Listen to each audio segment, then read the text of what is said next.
Okay, so spice everywhere. Okay, NLC day one is popping off. So Singularity are looking into Vanir like a team that got worse, and they're looking to defeat them at day one. M-Test, it's not an easy job for you today, man. I mean, honestly, I think it's quite easy. Okay. They changed 5 players, so basically what you can only look at is what they did in the past. We saw Creox actually popping off in the LCL. He and Diamondbox were actually the one that they were playing the best in their league. And then I watched Mervs, who actually I casted not too long ago. But I say, you got some familiarity there. Yes, and he was actually playing super well. I did give him some flame on his Aphelos builds. But Mervs, if you DM me later, we can have some 1v1 maybe. I can teach you. But Singularity, they just have to kind of prove this game that they are, because I mentioned before when they are going for the long-term kind of development, you know, the university thing, yada yada. They have to prove now that this is their time to shine.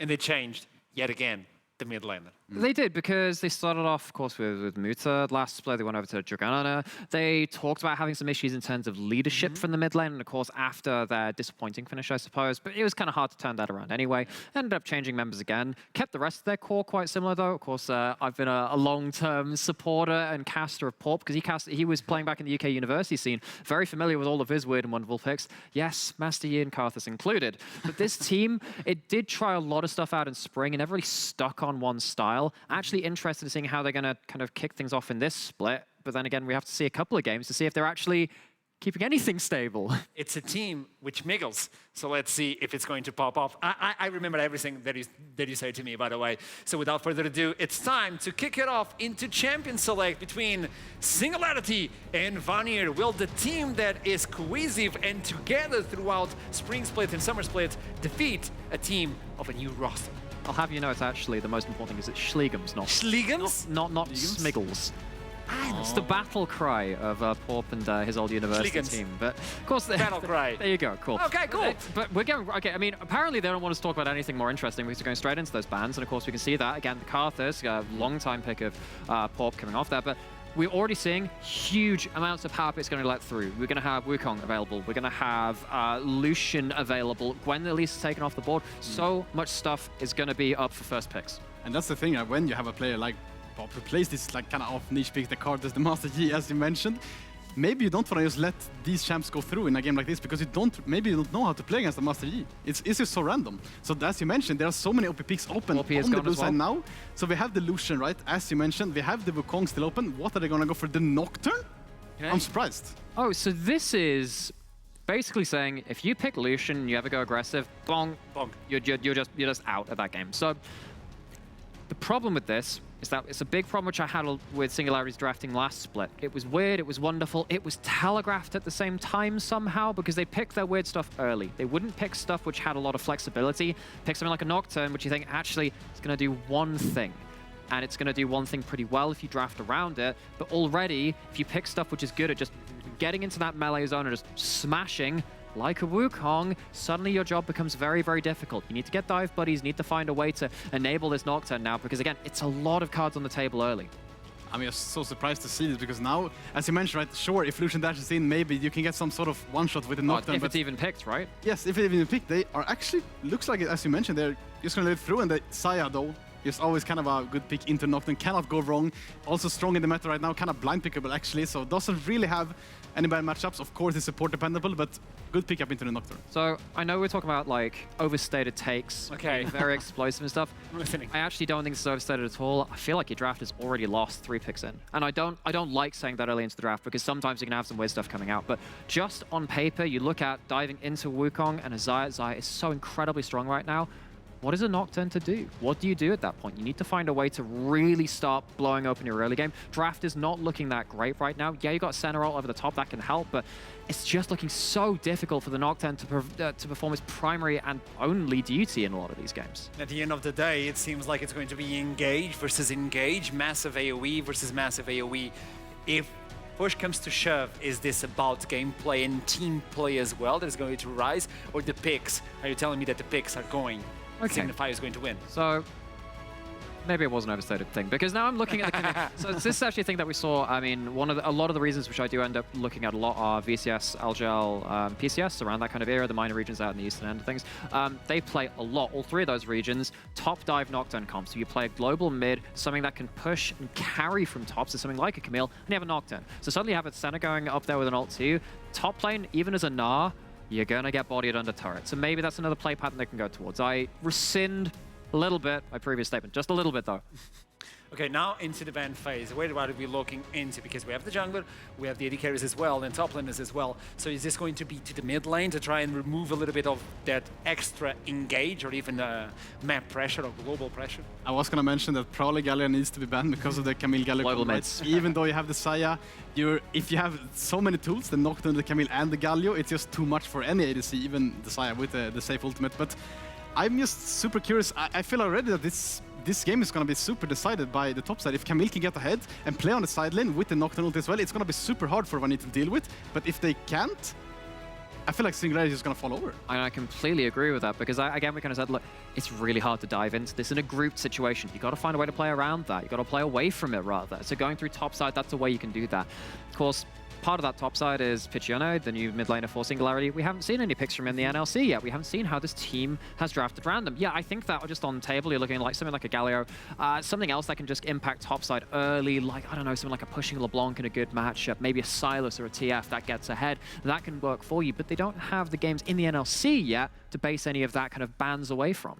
I was looking into Vex as well. Vex could come into the equation for both teams as well, regardless of whether you're looking into Vex. Vex could appear here.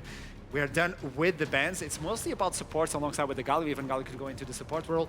Now, do we get to see the mid laner, or do you save the mid lane pick for Ericsson to try and look into Picciono, like what he's going to bring? I mean, I would assume that you would pick support there. Like, I would save probably mid for last. It just makes sense. They banned two supports. Leon is banned, Renate is out. What is best open? Rakan and Saya just been such a super strong duo ever since they released. And now, Singularity has to... The thing is, Lucian is still open, right? But do you really want to pick Lucian in a case like this where you already have Camille, Senna, Nocturne? I don't think so.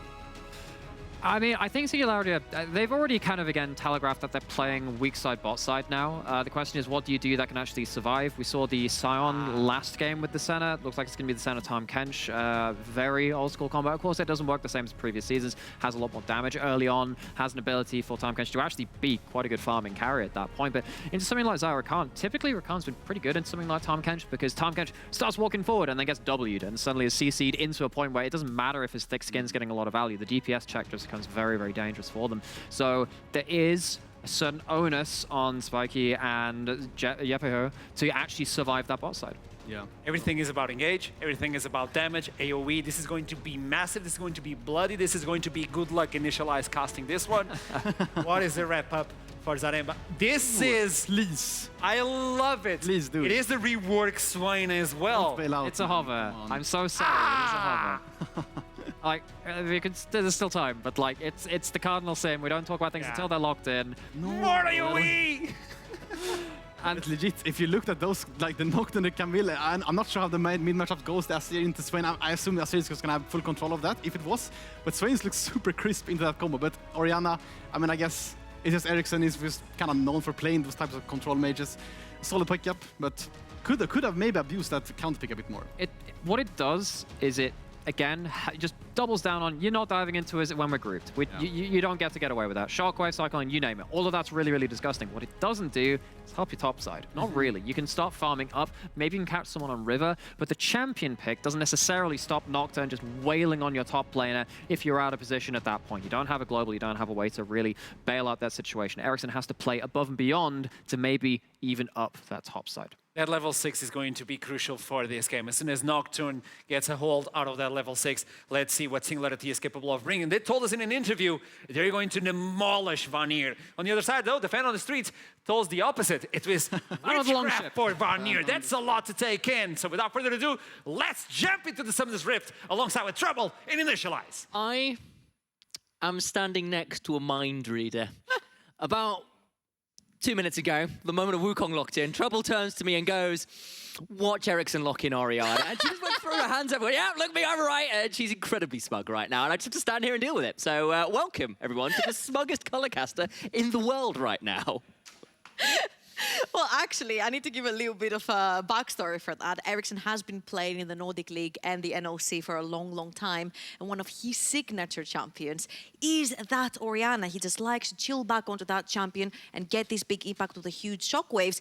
And what's better to do it with other than a Wukong that likes to dive in, provide you a lot more CC, and then you wombo combo together with a shockwave. Absolutely, and we are onto the Rift. And what a beautiful look at that trophy. The MSI one, I believe, if I've got that one right, of course, RNG. Current champions after an extraordinary time out there. They do get down to donating it to the NLC. So the NLC trophy is worth more, clearly. Of course. Clearly. Yes. And there is that, the pool party Orianna skin there for Ericsson. And maybe we ought to touch on Ericsson, actually, because, of course, for Vanir, last split, they were a team that really turned it on towards the end of the split. They did a pretty good job in playoffs. We had a lot of praise for them, I think, is the way of doing it. And, of course, that whole team has changed. Every single player is gone, and some of those players we're pretty excited for. Kraox, I think a lot of the analysts who were doing some of those tier lists, you know, like Veteran, Doctor, Viper, and Jamada, Don Jake, I think that's all the names I've got out there. Shout out to those guys. Rated this guy quite a lot. Everyone but us? Indeed, everyone but us. But on the other side, Ericsson was on Verdant, who demoted from Division 2 in the NLC. Really wasn't turning up. There's a lot of concerns, question marks on this guy. And yes, he's on a comfort pick, but this is not the easiest comp to play Orianna into in some ways. And this is a player who we have got some questions, especially now he's up at this top end of NLC play. And Ericsson has always been the guy that always returns in the NLC, right? Always returns towards the Nordics where his roots are. And he has never been the sort of pop-off performance player like you see from Eminence with the solo bolos, but he's always been extremely consistent. And when the meta really favors him with his mages that sort of sit mid lane and like to scale, like the Azirs, like the Oriannas, like the Victors, this is usually where you will see the better face of him. And that's what I'm expecting him to bring in this particular Vanir lineup. Now, the problem is, and you mentioned it as well, and I think they mentioned it on the desk too, you can very easily see what Singularity are trying to do, right? Pawp is going to speedrun level 6, and then he's going to try to dive one of the two solo laners, either the Orianna or the Na, who are both extremely squishy. Now, your easier target, of course, would be after 6 to hit onto the Ericsson in the mid lane, especially if you have the shove from the Azir as well, which is going to be much easier to follow through. But it's going to be an extremely difficult task for Vanir to spot where Pawp is during the game and also prevent him to from killing their solo laners. Flash early on in this bot side there after a good double knock up there from Zaremba. Of course, they are running that Zyra Khan, the Lovers duo, making their presence known nice and early on in this lane. The summoner down already for the Senna. And now a little quick roam actually for poor old Pawp, who's going to potentially get found out here in his own Raptor camp. That is so honestly well played from the sort of Vanir. We mentioned that it's going to be difficult to spot and contain, not actually spot, Pawp after he's level 6. But if it's pre-level 6, you can try to enter and take the brawl to him together with the Wukong. And that's exactly what Kraox is doing. Oh, you know that their Zarya is safe since Senna doesn't have a flash, so Pawp has to actually concede his red buff. They're actually being pinged from the sort of Singularity. This is going to be a big blow. Not necessarily because he loses his red buff, but because he loses that experience. And right now, Pawp needs to speedrun that level 6 to start putting down the pressure with the paranoia on the solo lanes of Vanir. Credit, though, where it is due. That was pretty well read from Pawp not to get caught out from access. A lot of other junglers who just gone straight to that red buff and get caught out. That ward there as well. Did a lot of work to spot Zaremba going in, and that really helped out on the read. Pawp, though, has come into this bot side. Maybe looking to see whether there's a lane gank available. You need to clear these wards, these minions out there first. Yeah, his bot lane really needs to crush this wave, actually, so he is showing. Right now, I'm pretty sure they did see him when he walked out, so he really needs to help that bot lane push because Spiky does not have the flash up and available. You saw what happened to Venzer and FCG once they overextended onto that flashless Senna. They get instantly punished for it. So really nice hovering right here for Pawp to try and make sure that his bot lane stays alive and gets farmed. And for the sake of Singularity, or for the side of Singularity, perhaps that's a better way of phrasing this to begin with, this is a team that struggled last bit. They came dead last. It's a team that was a development roster, a lot of university players with a little less time perhaps to practice in a very difficult league, and honestly, they struggled quite a lot. They've switched out the mid laner, and Pawp and a lot of the other players have a lot of praise for Piccione, but that's one new player with a roster that has largely stayed the same. This split, relegation is a thing. This is a split where if you don't make it work, you are getting demoted, and we need to see what this roster that's largely stayed together can do. They had strong words coming into this match, but I need to see them deliver. Absolutely, and I think a bunch of the question marks were the drafts. But the only reason that the drafts were a little bit of a question mark is because the identity was a question mark. They didn't know exactly what style of League of Legends they wanted to play. They didn't know exactly who was their carries and who were the facilitators. Right now, we're seeing a more laid-back approach where the bot lane is going to play for scaling, and it's all about the top side of the map. I personally spoke really highly of Tatooine and said that this guy on carries, when he's been played for, he can actually carry the game. And here in the first game of Singularity with their brand new roster that they have, it shows that they are trusting Tatooine onto the Camille to play onto a side lane and potentially shut down the Gnar. You also see Pawp taking away any vision, making sure that Hester does not feel safe because he has a huge wave, he needs to crush it underneath the tower, but knowing that Nocturne is there, he cannot do so. Needs to see what he can do to get out, hops down towards the river, is going to get hit by the hookshot, flash in, now needs to look for the fear. That's the flip that comes through from Tatooine, but it was not enough to kill. Now Ericsson is here alongside Kraox. Double flash pop for just the single, and they're getting chased back under their tower. And in the bot side, more engaged happen. Yepe How rooted in place, the heal comes through, will keep him alive, but that's another summoner blown in this bot side. That was a really nice trade, actually, though, onto Yepe, who doesn't have any pots left in his pocket if you look at his inventory. So that Vanir bot lane can actually shove in the wave really aggressively right now and potentially see the Vanir bot lane taking the first back, unlocking Zaremba onto the map on the Rakan, potentially looking for a pick. Maybe he can actually back right here, shoving the wave back and head towards the top side of the map instantly. Another knocker comes through. Yepe pops the thick skin. Not going to quite get the root, but Merbs hopping forwards. Can't quite secure it, and that's Piercing Darkness offers a bit of a heal back, and Merbs in turn takes some nasty trades back and doing pretty well, at least in the bot side of Vanir, though.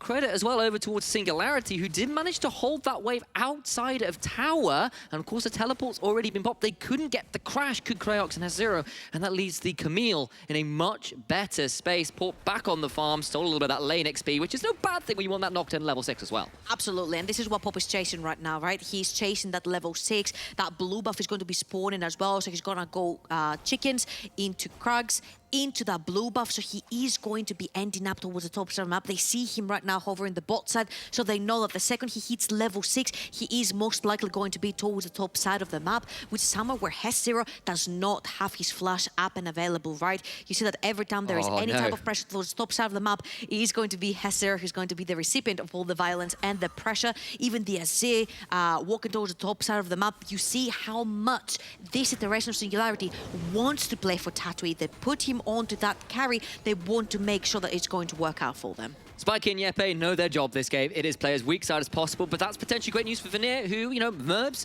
was this AD carry superstar down in Division 2. He was playing for Monster Rugby Gaming, and for the longest part of the regular season at least, seemed untouchable. This guy could do no wrong. He was a superstar for that team. Was some strong words from Pawp and the rest of Singularity in the interviews there, saying, look, this is a guy who only plays a few champions and we think we can deal with them. So I wonder if he hits level 6 from this. He does. Wheel, and there's a huge wave building up towards the top side of the map. S0, no flash, no Mega Gnar form. This is a man who is at EU Masters and about to take a hefty dive, goes straight down. First blood to Tatooine. He doesn't have it. And does still go down. Pawp was inches away from getting out. Okay, that was a little bit of a blunder in the communication right there, because if you allow Tatooine to go in first, then you can use the Hextech ultimatum to drop the aggro and then allow Nocturne to get the aggro for you.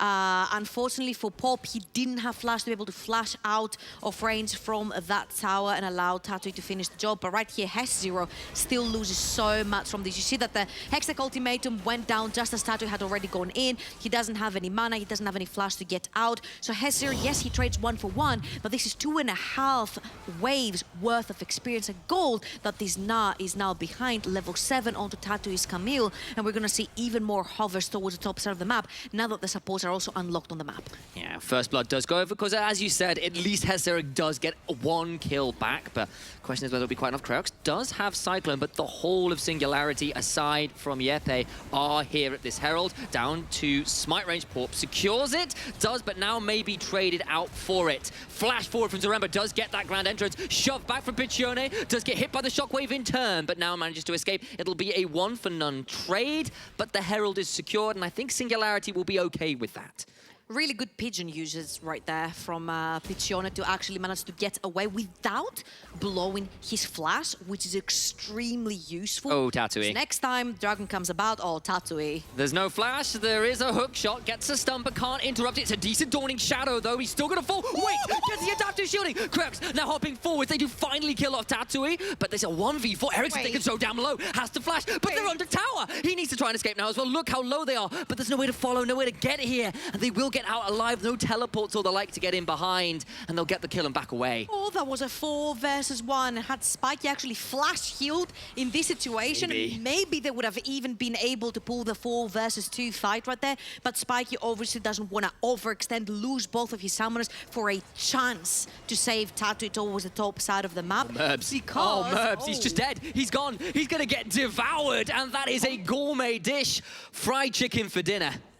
Yeah. Oh, I forgot we have 2 birds in this particular game. We've got Azir and Zaya, but back to the top lane, the only reason why Spiky does not overcommit to save his top lane is because both Nocturne and Senna will be there to soak up the experience and gold, so you don't necessarily need to care about this Camille too much, who is now behind in experience, by the way, from that dive. So as we see this again, they're doing the Rift Roll because they know they have numbers advantage, but Pawp has to unfortunately sacrifice himself right there to grab the Rift Herald, and really well played from Piccione right there. He stays at the very edge of the shockwave, Spiky healing him up and providing a lot of sustain as well.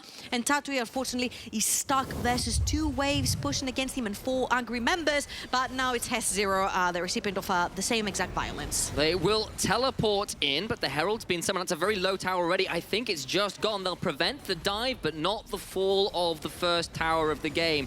Yepe is left alone. They're still going to dive it, and they get the kill. They'll get the tower, and Tatooine's still going forwards. Flash to land the hook shot. Ericsson trying to get out. It's a very amount of damage back, though. Flash for the shuffle. Doesn't make it work, and there's a Penguin typing his hat off. He knows that one wasn't quite what they were looking for. Yeah, but at the end of the day, again, they shove even more money into Tattoo's pockets on the top side of the map. They give him so much attention, so much experience, so much gold. Tattoo now actually needs to perform. He needs to be diving the backline Ericsson. And making people pop. Teleport number 2 come through, but Ericsson is fleeing away. Nowhere out. The nightmares come home to roost. Hezero is teleported back in, but that's a Mininar versus 4, and Ericsson finally is secured despite the earlier attempt failing. There was an entire tower of tower plating going to the side of Singularity.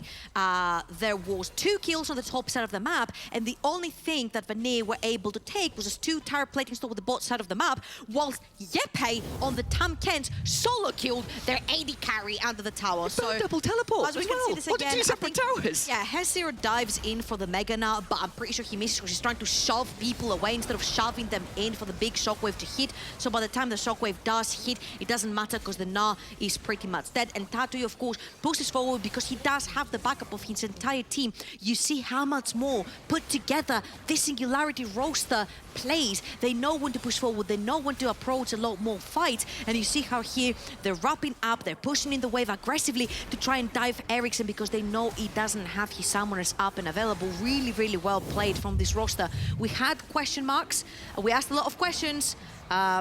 Vanir might be asking questions here too. Yeah, Crux is going to go in with a Cyclone, but doesn't really get that much damage. In goes Zaremba, gets the charm with the quickness. Yepe taken pretty low now, pops a thick skin. I think he might be just asked to die. Does indeed Singularity get the dragon, but do lose a kill in trade. It's fine, you lose your Tam Kets, but at the end of the day, you do manage to get the dragon and you can start stacking them slowly but surely. Spiky, of course, has to respect the fact that he's all alone down the bot lane, doesn't have the chomp from his Tam Kents to keep him alive, so he has to forfeit the tower. Now, what's happening on the other side of the map, because mid lane's not being shoved in by the side of Singularity, because Piccione had to actually back for a reset, and top side of the map is actually gone for them. They don't have a tier 1 tower, so they don't necessarily have to be wary of the rest of the map being shoved in, whilst they have committed 4 members of the team towards the bot side of the map. So that was a very favorable trade for Vanir. And now the goal pretty much evens up again, slightly towards Vanir. And what it has been is a trade in priorities across the map. The top side of the map, very Singularity favored. We've seen those players go very, very well. On the other side, Merbs, outsider getting fried over by the Gromp, has gotten themselves a very hefty lead in the bot side. Very ahead of his... Gromp Kent's a Gromp? No, because he got, like, rather, Merbs got caught out by Gromp. Okay. Fried by Gromp. I see what you mean. Fried by the Gromp. It's still not making sense. Gromp didn't fry him. He was just next to the Gromp. I thought Kent and Gromp were like relatives. I get you. I see where you're coming from. I can see the confusion. I apologize to the viewers. That was not very on Gromp of me, though Merbs was on it indeed. Shout out to Orcs for that particular meme. Go check out his Twitter, you'll understand, probably, possibly. If you're not, that's fine, just Google on Gromp and Maybe, enjoy. potentially. There you go. Anyway, we're into the mid-game here, coming towards the 15-minute mark. Plates have fallen, it's a turret apiece, it's a dragon apiece. One Herald did go the way of Singularity, but the gold is pretty much dead even. Difference here, though, is, of course, that they've still got this pretty nasty dive side lane, Copper and a Camille, with a couple kills who can definitely punish people. And Merbs on the side of Nazaya, who used to position very, very well, was going to get very, very difficult. The thing is that if you look at Vanir, they have a pretty nice teamfight composition. Sure. They've got the Rakan who can go in, but also peel, same as Orianna, Wukong. Like every single person in their team can provide engage and disengage, minus the Zaya, right? Yepe. Oh, they found Yepe. He's going to be a little bit of overstep. That was a bit of a problem last split as well. They're going to try and turn it around, though, and he's still alive. In they go to the backside, but they've taken so much damage. Pawp down so low, gets a fear, but not too much more. And Singularity saved their support, but now Tatui might be the sacrifice. And Merbs gets that one, a second kill of the game. This is a guy who's at 170 farm in 15.5 minutes. He has been power farming, and now he gets a couple kills on top. This Zaya well and truly in this game. This is very problematic because look at the bot side of the map Yes. as well. Vanir is pushing, shoving in towers. Hess0 was not even needed. That was a 4 versus 5 that Vanir were able to pull because that Zaya is so strong. Look at his summoners, flash still available. Look at his ultimate still available. It was just Pawp diving all alone in the backline. And I was just about to say that Vanir have about every single tool they wish to have if they want to hard engage and if they want to hard disengage and protect their Zaya. And it shows right there. The second darkness goes down to try and protect Yepe, and Pawp dives in the backline together with Tatui. All they have to do is peel for the Zaya. Everything is thrown onto Ericsson as well, who doesn't really care because he had the stopwatch, and Tatui ends up paying the price for diving in too deep, whilst Hess0 is catching up on CS towards the bot side of the map. So that shows you very well how very well curated that Vanir composition is. They can do whatever they want, and they have multiple sources of damage. And look, we've appreciated the fact that Singularity look more cohesive, that their draft felt more on theme. It had a theme, even. And like, we appreciated that. Look, it's a comp that should work in a lot of ways. But on the other side, Vanir, this team of entirely new players coming together, have managed to get this guy who we were just saying was really, really good in Div 2, now continuing to be a terror, and they've managed to catch up the guy that was kind of falling behind. They've got the gold lead, they've got a dragon coming up in 45 odd seconds, and I feel they're in a pretty damn good position to make it stick. Don't get me wrong, if you ask me, I am a huge lover for Senna plus a bunch of melee compositions because I just really love the spacing that Senna allows you, the fact that she allows you to move really deep, but also provides all this sustain and camouflage and the long-range ultimates that will support you in the backline. I love these kinds of compositions, but the thing is, you need to allow Senna to scale. You need to have Tamken's really tanky. You need to have 2 to 3 items onto your Pigeon in the mid lane for him to actually do some damage, because your damage right here is very situational. Tatui is going to go into the backline trying to burst someone together with Pawp. If that doesn't work, you need some more consistent damage coming in from your Senna and your Azir, which is not there yet. Vanir, again, using their advantage on the map so freaking well, putting down the Rifter. They're like, cool, you can go for the Dragon. We don't care because we team fight better than you anyway. We're just going to take 2 mid lane towers from you. Oh, that is a very nasty. It's only for a second dragon as well. There is that second tower. It's gone. And now can Vanir escape? In comes the Oracle. It's going to get a third charge. It is. Oh, my days. Another 2/3 of the health bar of that tower goes down. 2.5 towers just like that. For a dragon, that is so worth it for Vanir. Again, they know where their strengths lie. They're only 2,000 gold in the lead, yes, but that's because we haven't necessarily had too many team fights for there to be too many kills. We're 18 minutes in, only 9 kills into this game. Everyone is taking soul because Singularity have their Sen and their Azir that they want to scale into the late game, but Vanir have a beautiful team fighting composition drafted for themselves, so they don't care no matter how late game this team fighting goes, right? Because no matter what, Tatui and Pawp are going to have to dive the backline, and then there's so much peeling from the side of Vanir to keep the Zaya alive, and if they can't, he has his own ultimate. And this is a Zaya that has been quietly funneled so much gold. It's just, right at 19 minutes, that is obscene. That is something we've seen really prioritized and popularized by the likes of Gala and Ming for RNG. That's how they got Gala to be an absolute monster. Anybody who was watching MSI could tell you Gala's Xayah was just a thing of beauty. Now, of course, Merbs probably isn't Gala, but the point is still stands. He's got 2 items, yet. You know, maybe this is the next Gala. Who knows? This is a guy who's really stepping up here in his first game at the NLC Div 1, who has managed to get themselves that 2 items, got so much farm, and is thus far delivering on the resources given to him. Yeah, and I just really love the way Vanir plays macro as well, right? They're putting Ericsson towards the tops of the map where they have completely lit up in vision, so Ericsson cannot get ganked because, you know, when you have a Nocturne into the game, he will usually hover around in the jungle and not show, or even come from lane, right? And conceal himself to try and gank a side lane. But right now, there's so many wards that Pawp cannot walk in undetected. Thinking about it, though, it's been a little while since Singularity have pulled the trigger.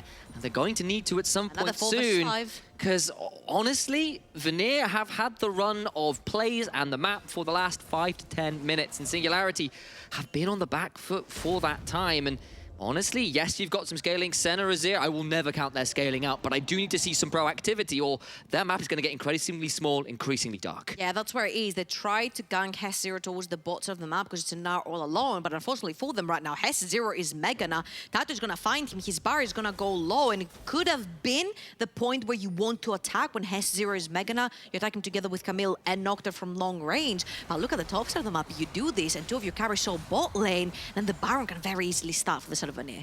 And credit as well to Vanir. Croaks heads in and makes sure there's very little for Pawp to take, but all the while Yepe is being picked again. It's been that way since lane flashes out, but now actually the damage turning around could be so much damage onto Rakan, who's dead. Zaremba is gone, but now Pawp is in a very tricky position, teleporting in onto the mid-wave. That will be a flash and an ultimate, and now the Cyclone as well, trying to kill off the Nocturne, who does so much back. Flashes out, still alive. Pawp gets out, and now in comes the Hex Tech ultimate. Yepe is here as well. Ericsson flashes and still dies, and suddenly 2 are dead, and the Baron's a possibility for Singularity. Oh, the Baron is a possibility, but the bars are very, very, very low. And how much can this Senna sustain? Because Meganar is coming in, Kraox is coming in with the Wukong, and Merbs is still alive. They have to disengage. They do. They've got the ultimate, they got the flash, they got the heal, but they did not get the kill, and that Xayah being around is still a problem. They'll take their kills, but they can't convert it into an objective, much to Singularity's frustration. That shows how beautifully you can play with Senna compositions, right? You can dive in, you can back out, you can dive back in, you can back out. This back and forth, this peeling and kiting and forcing fight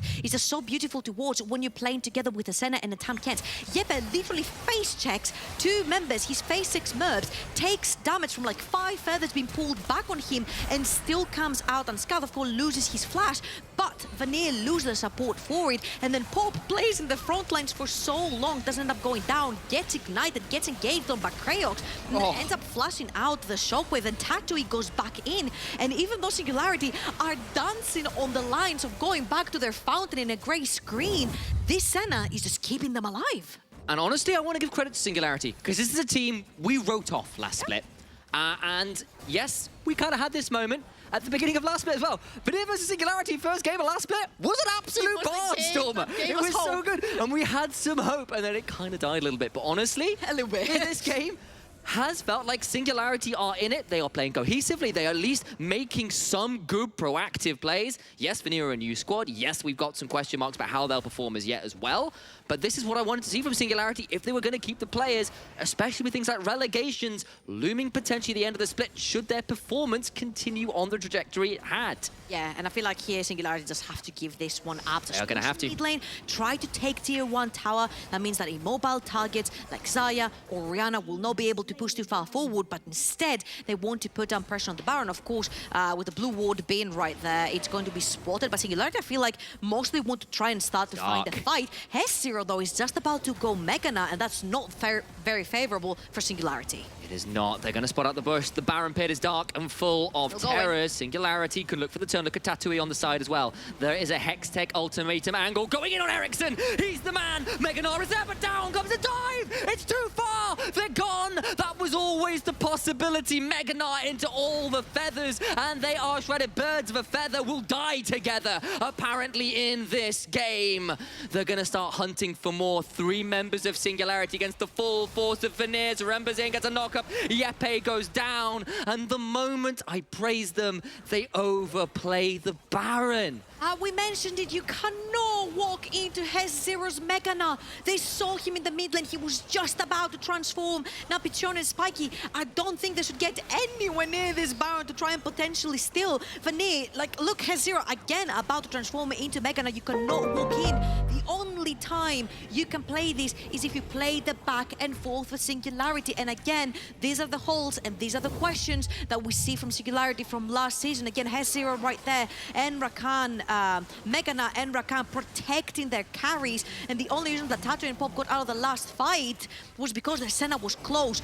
Nobody was close in this fight. It was literally a 2 versus 4 because the second Tattoo and Pawp jump in, everyone piles on top of Merbs trying to protect him. Megana into Shockwave, into Blade Caller, and suddenly you have no health bar left at all.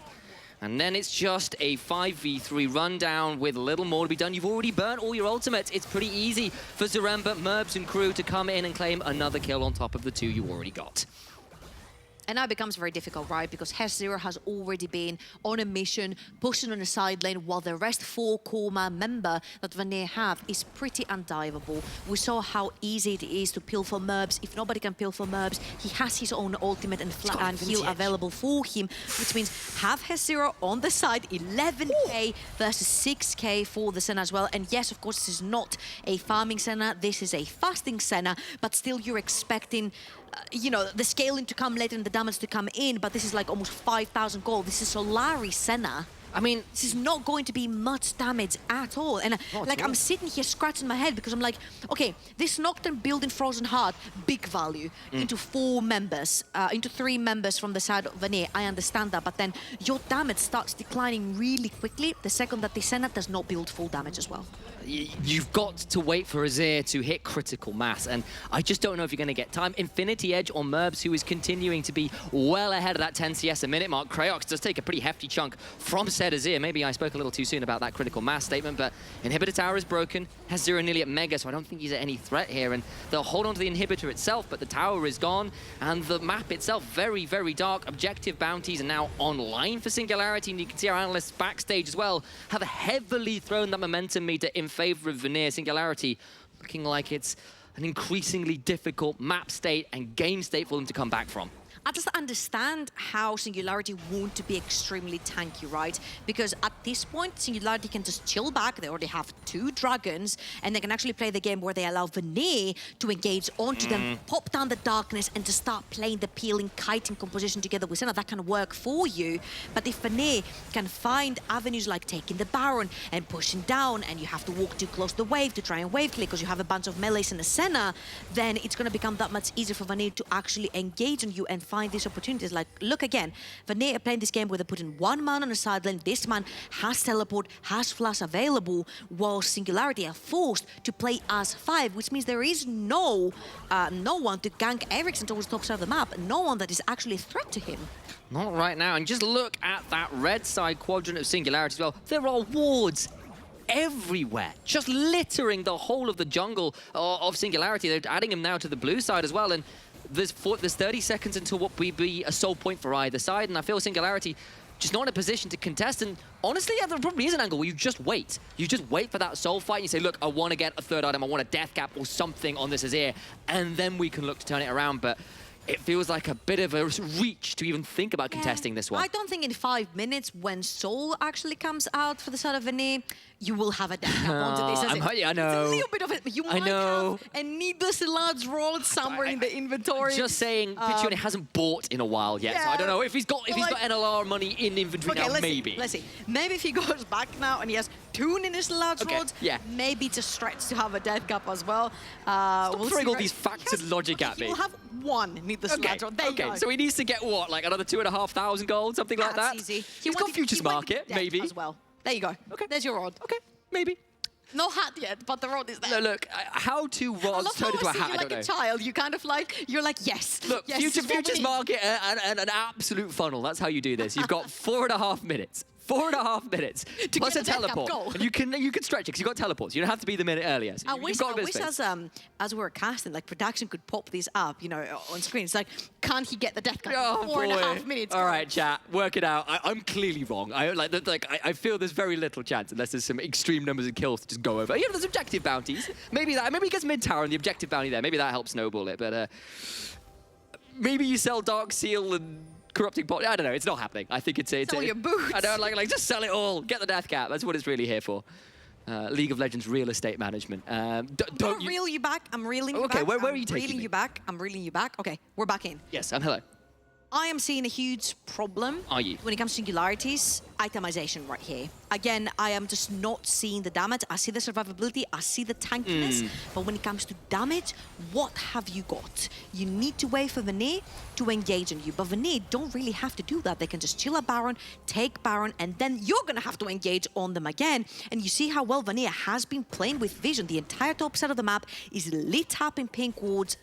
From the side of Vanir, they know exactly where Singularity are playing from, and then we also talked about the peeling and engaging composition that they've also drafted for themselves. So when it comes to like playing these team fights, the Vanir composition is obviously superior. Ooh, Flash, Cyclone. Speaking of superior, that's going to be a decent shuffle, but it only really gets one. Yepe stays like Pawp just about gets out, and maybe this turnaround can come through Krayox. So down below, Hezura gets in and secures the Azir. Bird is the word, and the word is in an obituary, apparently, as Tatui will stopwatch the command attack. Dissonance. Yepe is dead. Zaremba keeps hepping forwards, and it's Spiky alone trying to get their way out of dodge, and they're just going to keep hopping forwards.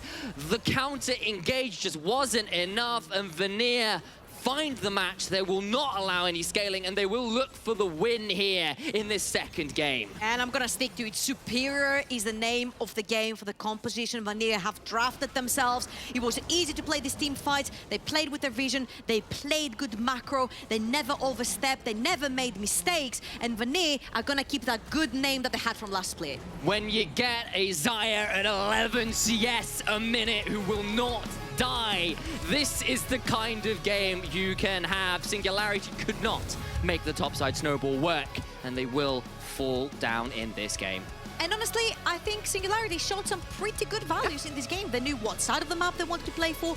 Yes, they might have forced a little bit too much. Yes, there were some errors when it came down to execution, but at least we've seen more identity in this game than we've seen the entirety of last split from Singularity. And when it comes to Vanir, I'm excited to see more from this roster. They played excellently, like every single lane. Played so correctly, their macro, their team fighting, their objective control, their vision control. Everything was great. The snowball on the top side looked flashy, but they couldn't really make it stick. And all the while, that bot side, Merbs, really getting all that farm. That Xayah, outside of getting caught out by the Gromp. I'm phrasing it that way again. You're going to have to deal with it, guys. It's pretty much completely impossible to touch, and they just turned into an absolute nightmare in the team fights. And that's a win on the board for Vanir and their new roster, but that's enough from us. We're going to throw it to the analyst desk. He'll take it away from here. Thank you so much, Initialize. Good game, good cast. And after all that flame, after all the setup, Vanir comes in with Witchcraft, and they win the game. Witchcraft, mind control to make Singularity go into the group 5v5s and play against their comp. It's one of the two. We'll call it Witchcraft for this game. But I mean, I do want to return back to something that Trouble said at the end of that cast right there, saying that Singularity showed more identity in that game than they did at that whole last split. I think there's something to that. I think sometimes they had some off-theme compositions where they picked half of a map which kind of made sense and the other half which wasn't really in that. There were a couple of games where it went similar to this, though, where it felt like they had an identity, and this one was, we're going through side lanes, we're going through top. Early into the game, we're trying to get them ahead. And they did try that, but that only lasted about, 15, 16 minutes, and then it fell apart. That was the big problem for me. They played only halfway through their identity until they were forced to group where they can't play. And again, we start up with a team that secures the early game, but by the mid-game, vanishes. M-test. Yeah, no, I'm a bit disappointed, but and this is like kind of the hardest part of the game, I think, for a lot of teams in the RLs. I remember when I was playing as well. The mid game, the early game is kind of kind of easy. You have lane with Prior, you play through that lane, blah, blah, blah, you snowball it, blah, blah, blah, yada, yada. We see how the Camilla, they were just going all in here. You see 4-man on the top side so early into the game, and they were doing it well. They have to do this. Yes, they have to do this. Exactly. Because, like, this is your win condition. This is your entire identity. Like we said, okay, at least your team fights are lost between the first 3 picks. You have a Nocturne that's going to be diving into a Wukong Xayah. That is horrid. At least what happened here was something that they found another play pattern to go towards. That's actually quite intelligent. You need to do that. Sometimes when you get your head down, stuck into that game, it can be a little bit hard to recognize what's a winning and a losing play. This was a sign of life from them. This is good. We wouldn't have always seen that from Singularity in last split when they were faltering to get things even started, right? This is a breath of fresh air for Singularity. Let's be honest, it's a complete new Singularity, or at least a new focus on Singularity. We'll see. Give them another couple of games. See, we got to wait about 3-4 weeks. Are we on a trial for Singularity as well, like the 15 days to understand if this is the team that we want or else return to sender? But Pizzioni as well, coming in with Azir, and I know the team is really comfortable with this mid laner. Vanir, though, we had a lot of questions. We don't know what they could provide to us. And it was kind of messy at the beginning, but then they found themselves in a mid game. Honestly, I mean, I'm not gonna take the victory away from Vanir, right? I think they played well. They kind of managed to, sure, the Nor was behind, but they managed to salvage it. And once the team fight came, it was just kind of easy for them. The problem was that, as you mentioned, Amira, that Singularity kind of they got the fights to them, and you cannot teamfight into the likes of Xayah, who has like 300 CS in 30 minutes. She's has like super fed. The Orianna as well. You cannot walk into these champions, Wukong, Xayah, Orianna, and what does their team come on to do? It's just impossible. And I think that's actually a good point for you to say. You obviously mentioned the Xayah there, Merbs. Now, last split, you know, I was keeping my eye on Div 2. I'd sit on a lot of watch parties, the Verdant and the Natives ones. I was just out there chatting with people, and the name which I kept hearing pop up was, hey, this guy Merbs pretty good. Wow, this is a Merbs angle. Apart from like all the Vanguard diff being spammed in chat, that was the other meme from that division. But Merbs was this player which continually was on the radar. To have a game like this with ridiculous CS, it is a game which is very much in your hands. You have a perfect champion for to play into the enemy team comp, but that was actually really well played. And that's the other side of the coin, right? Whereas you have some people that didn't quite land on their first game. Merbs, solid first showing. And this is something that I also heard in the second division while I was casting with you and did a lot of interviews. And there's a lot of people saying that there are a lot of players in Division 2 that could show up into Division 1 and actually make a run for the money of the players in Division 1. And apparently, there are players right now that can do that. I do know that we have the interview ready with Vanir because they won. It is with Flash once again. Welcome to the show. It has been a long time since we talked a little bit. And yeah, good hello. start for you. Sorry, can you repeat the question? It was a good start for you. How are you feeling? Normally, like the first win, the first step we take, we're gonna look into more further. But yeah, win is a win. Okay, I gotta make the question. I don't know if you saw the pre-game. Singularity were throwing sus at you. They were saying that the team looks a lot weaker than it did before. They were gonna win with no problem, no caps. How you feel about that after winning versus them? I mean, we could win at the minute, I think 7 when we were taking the Drake, but Rakan, by the mistake, canceled the recall, so we would be on the dive. They would give 2 kills to the Hashera. Probably the game would be over. So we just let them a little bit of the hope this game, and I think it ended pretty well for us. Okay, Flash, there's a lot of changes in Vanir. How are you feeling about this team, this roster? What do you feel Vanir now excels at? I mean, I feel pretty well. I'm really satisfied with how the team is looking, especially on scrims. The players are learning completely fast. So we are doing one review of for example, T1, how to rotate, and they are implementing it instantly the next scrim block. So I'm really happy with that. We'll see how it will go through the split, because I'm pretty sure we'll lose some games. But the thing is that if we can learn from them, but I think with this team, yeah, we can for sure.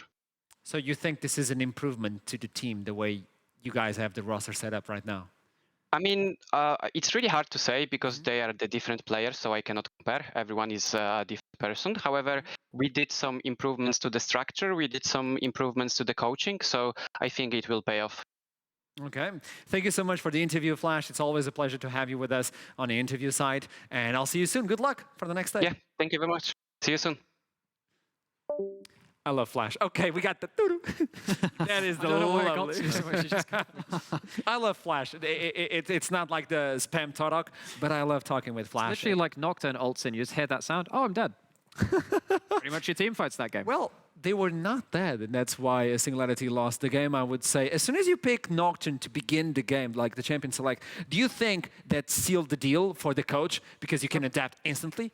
For those of you who are tuning into this, knowing that, you know, oh, what league should I watch now that MSI is over? Well, here's an example from MSI. When Kalista was locked in as like first pick, second pick at MSI, you know exactly what the composition's going to be. You know, they're going to play through X, Y, Z kind of things. They have a couple of win conditions. And with the Nocturne, that is going to be, I'm diving onto your backline, I'm doing things on sidelines. And that's exactly what Vanir ended up drafting against and doing very, very well at that. I think it's good awareness from Vanir to do that. It's a continuation of Singularity, though, and kind of just dropping their cards onto the table a little too early. I like that they have this identity again. It's just got to be a little bit more guarded, right? You can't give them too much info too early. And that kind of goes well with your point, what you said they'll have lost play, right? They were kind of showing their cards in the draft way too early, and this kind of shows that, sure, we saw some light in them, right? In the early game, they were actually having an identity to play through, and that's good. Now you have to take it one step further to the mid game, but also in draft, you cannot show all your cards at once. It just gives the enemy team kind of a sheet paper to work through, and they know what champs they're going to pick. They just pick Saya, okay, we're happy, nice. They wanted to turn off the lights to Vanir, but at the end, it was Vanir that turned the lights off for Singularity, and I have the person who was in charge of the lights. It is Pawp with us on the interview. Hello, Pawp. Hey there. Hey there. Okay, so you talked a lot of smack before the game, and didn't quite work out. Yeah, I can't remember what I said, but yeah, sorry I couldn't live up to it. No, it's fine. Okay, you showed a lot of cards at the beginning. We were talking about that champion select because you showed the Nocturne card way too soon. Do you believe that is the cause that the champion select went the way it went? Or what are your feelings on this game?